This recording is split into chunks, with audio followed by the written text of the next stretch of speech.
everyone, this is Fantasy-esque and welcome back to Season 2 of Royal Clan in ClanGen, the Warrior Cats clan generator game. When we left off in the previous episode, we spent the last turn of New Leaf healing in the Royal Grotto and had a largely peaceful episode, which was kind of nice. This time around, we are starting off with a bit of a dramatic incident that one of our cats has gotten involved in. That aside, it is also the final moon of Freeze Kit being a kitten, so in this episode as well, our king, Fernstar, is going to be keeping an eye out for a potential mentor for Freeze Kit when he becomes an apprentice in the next episode, so we have some things to look forward to. Without further ado, let us go check out the leader's den. Like I said, it is the first turn of Greenleaf, and we are now at moon 63. The leader's den, we still have all our allies, so we are in an age of peace. Let's see the dramatic incident that happened. So Magpie fell into a river and inhaled a lot of water before managing to get out. She's been hacking and sputtering ever since. So that's right, Magpie, I don't know what Sweet Magpie was doing by the river, but she fell into it. And now she has water in her lungs, which I'm not actually sure how deadly this can be. I vaguely remember one of my cats having this incident in the past with another clan.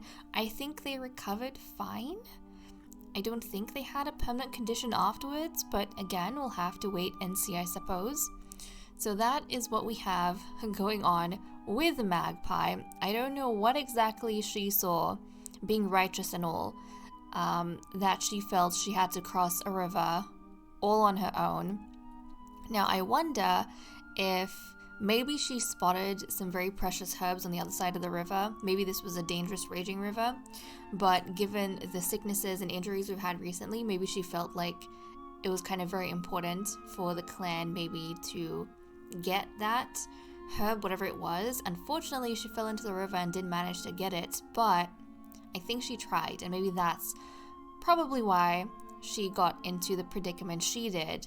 Kind of like how, I think it was Ink Feather who was trying to climb a tree to gather some leaves and then she fell. So yeah, I've got that going on, but aside from her, everyone seems to be in good spirits. Let's check the medicine cat den. Ink Feather gathered mullein and oak leaves this moon. In terms of relationships, King Fernstar jumps in a puddle, splashing Flairfreckle. To his surprise, Flairfreckle laughs. Coolrunner asks King Fernstar about his duties. Scorchmoss gets hit with waves of envy whenever Frostfade is laughing with his friends. Scorchmoss and Shining Stripe find out they have the same favorite prey.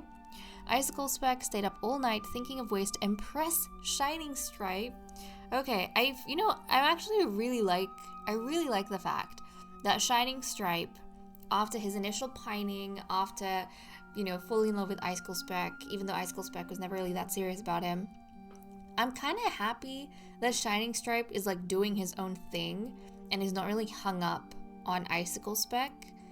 And instead, Icicle Speck is the one who, after all these moons, has kind of realized that Shining Stripe was way more important to him than he initially realized, and is now scrambling to kind of, keep him and his attention. I like that, because I feel like Shining Stripe has chased enough, and he kind of deserves to be chased. Foxclaw accidentally gave Icicle Speck a piece of fresh kill he didn't like. Flailstorm takes King Fernstar out to look at the stars, explaining the constellations to him. Flailstorm and Coolrunner try to say tongue twisters. Shining Stripe thought Bearpelt was very polite today, so the brothers are bonding a little bit. Shining Stripe quickly apologizes after bumping into Freeze Kit. They have a small laugh about it. Flairfreckle is surprised when Foxclaw compliments her. Flairfreckle thought Foxclaw was very polite today.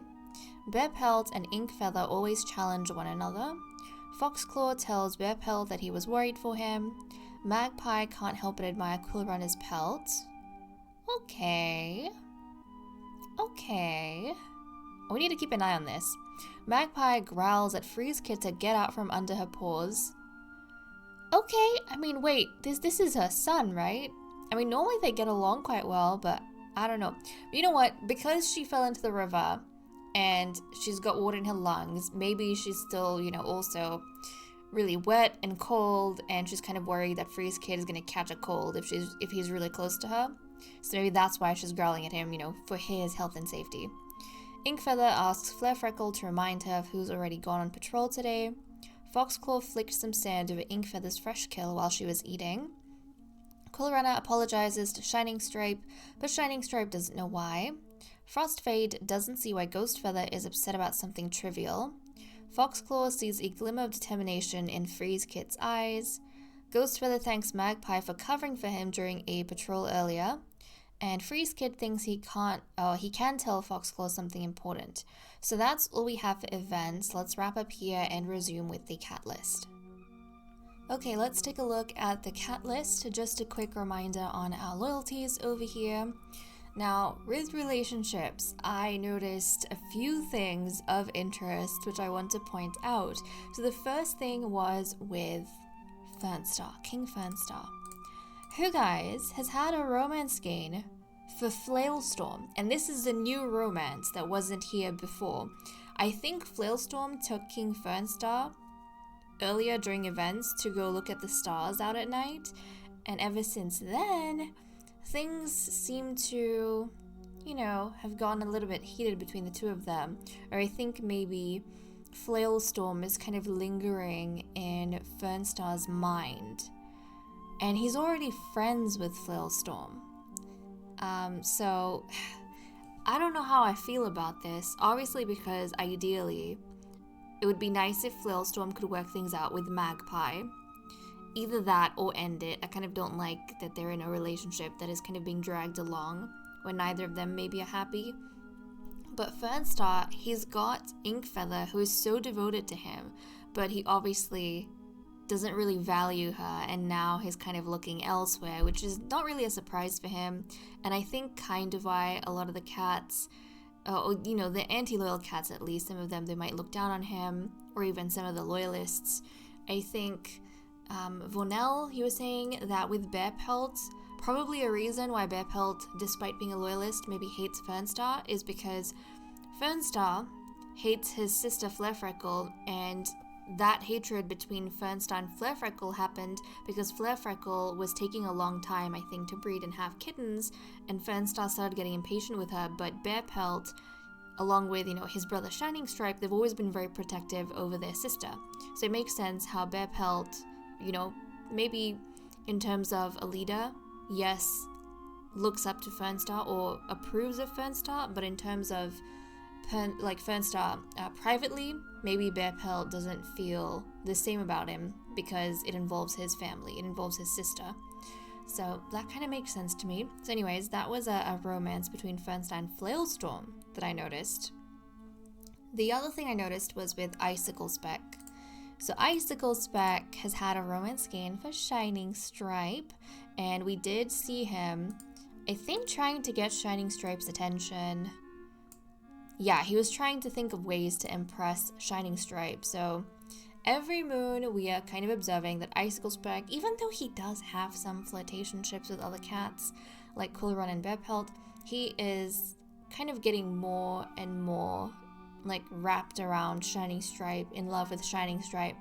And I don't know, guys, but do you think maybe Shining Stripe playing hard to get or ignoring Icicle Speck is finally what got Icicle Speck's attention? Because when Icicle Speck was getting all of Shining Stripe's love, he wasn't appreciating it.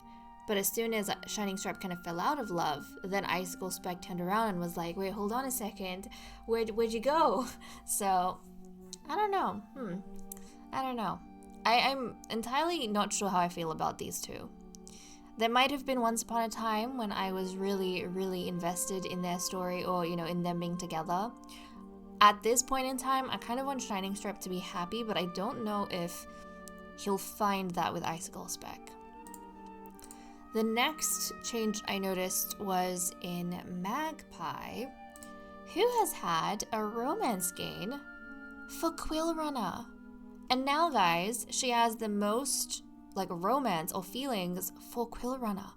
So you can see that Flailstorm is getting distracted with King Fernstar, and now Magpie probably feels as though she shouldn't worry too much about getting distracted then with Quillrunner, she's feeling less guilty about this. Because as a righteous cat, I feel like even, I don't know.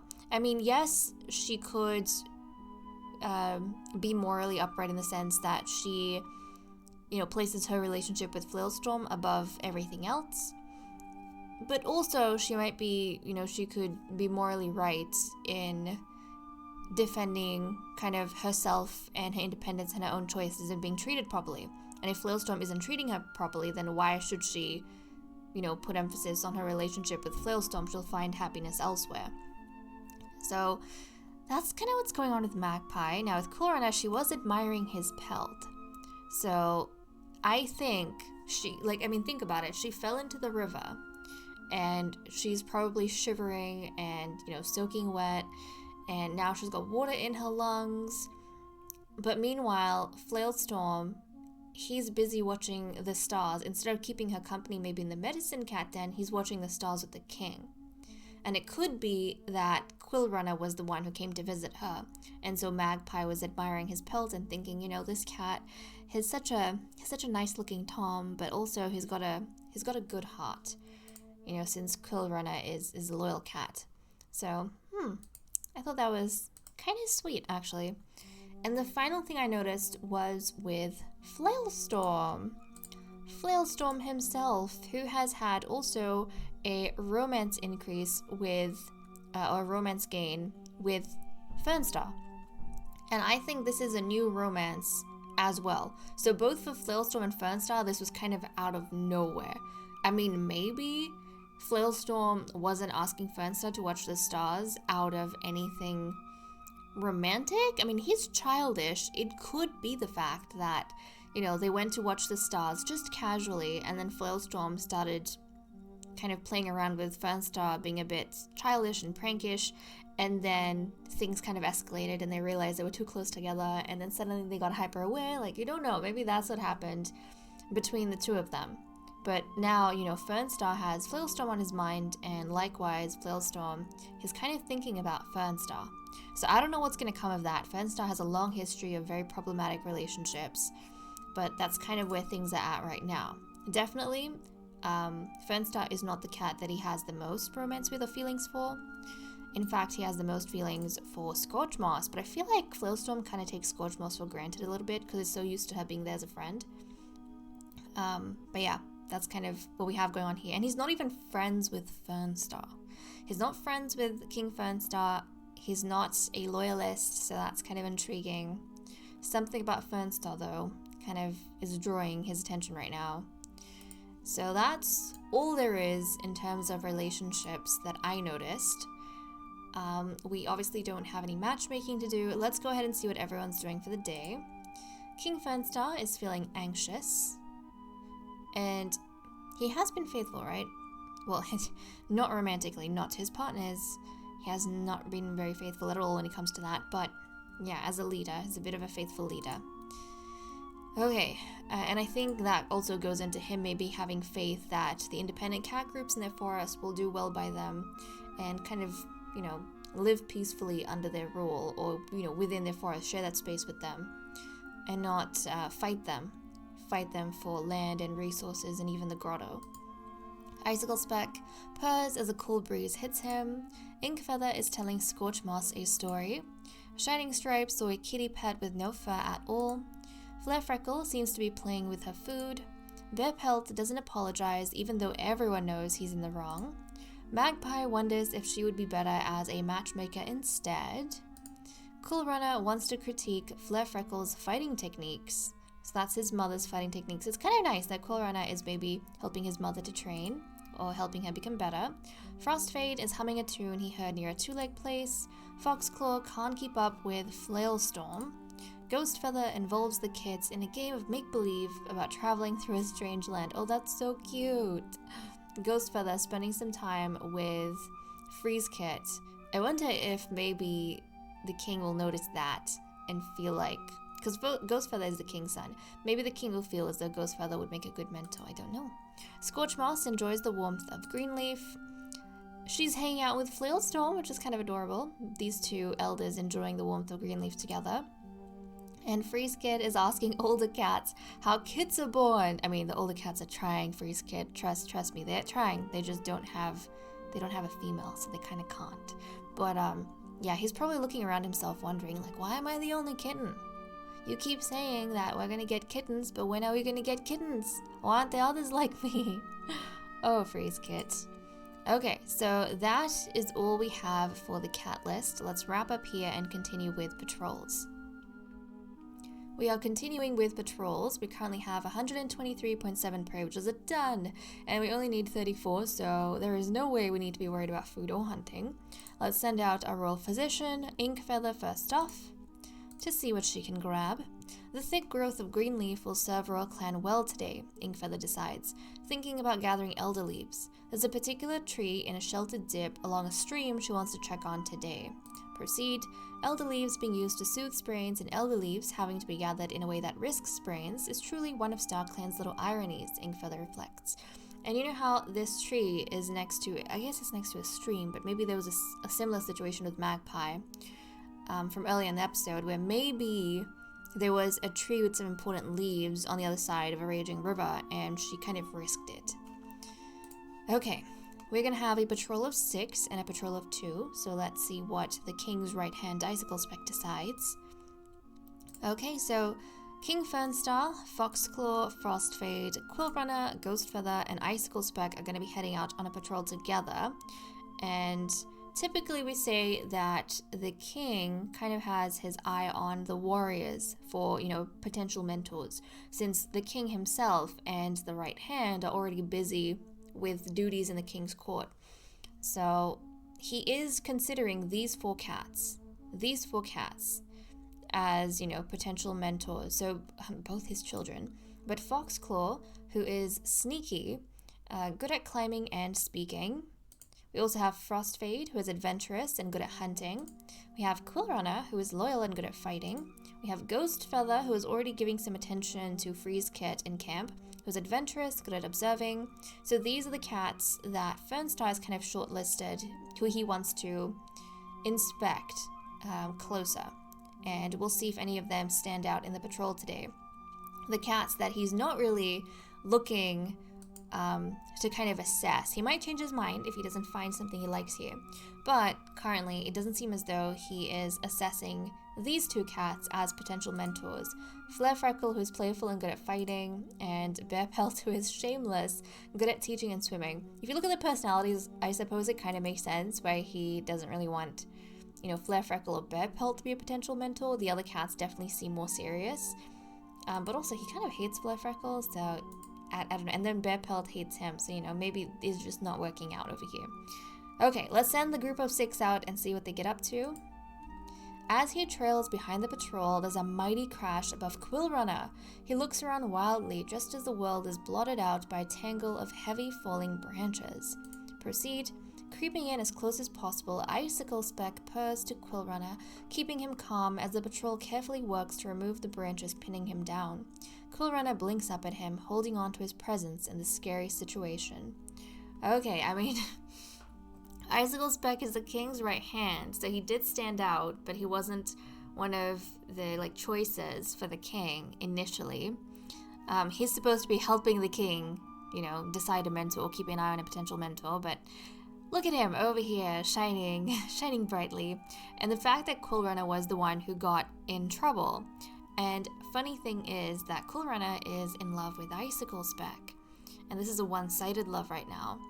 And I feel like this would just make Quillrunner fall even more in love with Icicle Spec, because now Icicle Spec has done something heroic, along with Quillrunner looking up to him anyways. Okay. Now let's see what these two get up to. Bear Pelt and his sister, Flare Freckle, who is very protective over. As the patrol is checking the borderlines, they hear the traipse of poor steps through the territory. Ooh, a potential outsider maybe? Proceed. The patrol approaches warily and comes upon a kitty pet that's sniffing around. The kitty pet notices their arrival and brightly says that she's heard about the clan and wishes to join. The patrol agrees to take her back to camp. Shrimp Feather, join the clan. Your clan's reputation towards outsiders has improved. The prompt said she, guys. The prompt said she. Let's take a look at her. It's a female. Oh my goodness, it's a female. She looks so pretty though. It's a female adult with dark blue eyes, a Sakoke pelt. She's troublesome, but she's incredibly clever. Oh my goodness. Oh my goodness.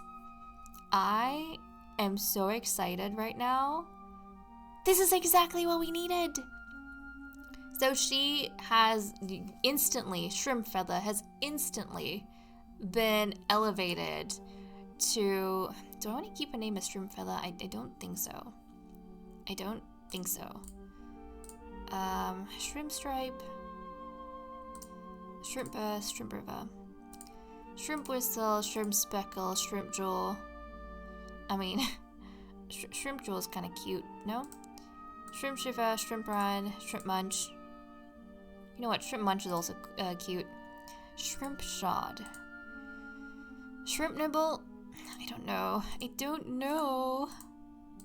I don't know. Shrimp Swell? No. You know what? We're going to keep Shrimp Feather for now. I'll think about this name in a second, guys. I'll think about it in a second. But I am so excited that we have Shrimp Feather with us. That was a huge success. You know what? I need to think about this for a second. I need to think about this. I'm gonna, you know, I'm gonna have a think about what I want to name Shrimp Feather. And then I'm also gonna have a think about who she's going to be paired up with, because we have so many potential males for her to be paired up with. And then we're gonna come back and take a look at her, but also looking at a descriptor. A long-furred pale tabby she-cat with vitiligo. Oh, she's got vitiligo. That means that's probably why she looks so pretty, to be honest. That's probably why she looks so pretty. Oh my goodness. We really lucked out. Okay, give me a second, guys. I'll be right back. Okay, I have had my long think, and there has been some changes in the clan, guys. So this new cat that has come in, this she-cat, is now named Garlic Glow, and she was elevated, obviously, to nobility. She was raised to nobility instantly by King Fernstar, so she didn't even have to join Servant Clan and be a servant. From being like a kitty pet, she was made into nobility straight off the bat. Now, the other thing is that as a measure of good faith and to try and, I think, appease her and encourage her, King Fernstar has elevated her as well to his right hand. So she's actually joined the king's court as Fernstar's right hand. And I think everyone is like so desperate. They were so desperate to kind of find her that nobody really has a problem with this. And so Icicle Speck has been demoted to the royal physician, Ink Feather has been demoted to the matchmaker, and Shining Stripe has now left the king's court because he's no longer needed in there. So that's kind of where politically everyone stands. Now, the king's also made a choice about who Garlic Glow is going to be paired up with, and this pairing is gonna cause some problems, guys, I'm telling you. So the king has decided that he wants a Garlic Glow to be matched with Icicle Speck. That's right. And we know that already there is drama happening because Icicle Speck is currently mated to Shining Stripe, which means he has to break this off. Shining Stripe has fallen out of love with him, despite being in love with him in the past, and Icicle Speck, he is now trying very, very hard to earn back Shining Stripe's love. This is going to be so much more difficult if suddenly he is matched up with Garlic Glow, and he has to focus on that. It's gonna, give him less reasons to hang around Shining Stripe, and also this might give Shining Stripe reasons to pursue romance with someone else. So I think Icicle Speck would actually freak out over this. Not only that, this is gonna be very heartbreaking for Quill Runner, who is in love with Icicle Speck. I think he knows, Quill Runner, yes, he's already stuck in this kind of love triangle because he knows that Icicle Speck is mated to his uncle and in love with his uncle, but at the same time, this is different with Icicle Speck and Garlic Glow because this means they will have, kittens together. And I don't know how Quill Runner is going to take that. So we are going to make a match, guys. Wait, first off, Icicle Spec has to break it off with Shining Stripe. And oh my goodness, don't tell me Shining Stripe lost. Like, Icicle Spec still had his 2 hearts. Shining Stripe did, but he just lost 2 hearts. This might be the thing that kind of, you know, permanently ends their relationship from Shining Stripe's perspective. But yes, Garlic Glow is going to be matched up with Icicle Spec. Now, they are not compatible. Their personalities clash because she's troublesome and he's irresponsible. So I can definitely see how this would maybe be a difficult pairing for the 2 of them. But just a reminder about Icicle Spec's genetics. He's got blue eyes and a Bengal pelt, and his descriptor says that he's an unusually dappled dark ginger Tom. So I feel like these 2 guys, like kittens between them, might be exciting. Now, she is an adult at 90 moons, so it's not like she's that old, and Icicle Spec is also an adult at 65 moons. I'm hoping that they will have a big litter. I mean, it would be nice. We need girls. They need to have daughters. Actually, even if they give me 1 kitten, I don't particularly care. Just give me girls, because I don't know how long it's going to take us to luck out on another female, you know? I don't know how long it's going to take us to luck out on that. So I am solely hoping that they have a daughter at least. Okay, so now that that is done, let's quickly check so she can have her kittens. Icicle Spec can also have kittens. Let's go to Ink Feather. She is going to be doing a matchmaking session between the 2 of them. So right now they have 2 bars of romance with each other. Obviously they're considering one another. Oh, Ink Feather has already worked this moon? Is it because she just switched this moon? Potentially. I'm not entirely sure. Because we definitely did not have a match since there was no matches to make. But oh well. I suppose things are going to be on them for now. Thankfully, now that we have Garlic Glow, if things don't work out with Icicle Spec, she does actually have a lot of other choices. We have a ton of other males for her to choose from if things don't work out. So I think we're going to be safe, guys. I think we're going to be, unless Garlic Glow dies for some reason, we're going to be safe in terms of having a litter. But I really want Garlic Glow to have a litter with Icicle Spec. Like, looking at their 2 coats, I think they would make very interesting kittens. So, okay. With that said and done, guys, I am going to leave off here. Thank you so much for watching. That was a very unexpected end. But see, guys, I told you we didn't have to worry. I told you that our random patrols would land us with something interesting and fascinating eventually. And lo and behold, we definitely got that. So with that said and done, I'm going to leave off. Thank you so much for watching. I hope you all enjoyed, and I will see you all next time. Bye-bye.